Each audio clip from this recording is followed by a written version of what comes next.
Dans leur camionnette blanche, M. Tsui et M. Gu sillonnent Pékin tous les matins. Armés d'une pompe et de bidons, ils font la tournée des restaurants de la ville. M. Tsui et M. Gu récupèrent gratuitement cette substance noirâtre et peu appétissante de l'huile usagée. Une huile qui, depuis un an, est au cœur des grands scandales alimentaires en Chine. Notre travail est de lutter contre les contrevenants, ceux qui récupèrent ces huiles usagées pour produire des huiles de cuisine qu'on utilise pour cuire des aliments. Jusqu'à présent, l'huile usagée était versée directement dans le caniveau.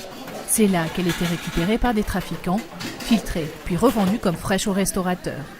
Chaque année, les Chinois consommeraient sans le savoir entre 2 et 3 millions de tonnes de cette huile de caniveau, une huile très toxique qui contient des substances cancérigènes. Face à ce trafic, le travail de M. Tsui et M. Gu est limité.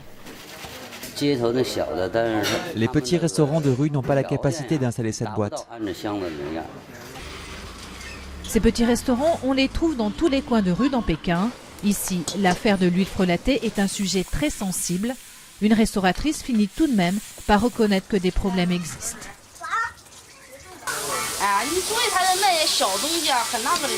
Les gargotes vendent certainement des plats cuits dans de l'huile de caniveau. Mais dans les autres restaurants, on n'ose pas utiliser ces huiles. Si les clients sont malades, ils reviennent. Nous avons peur de ça. La collecte du jour de M. Tsui et M. Gu, elle finit dans cette usine du Rebais où on recycle cette huile.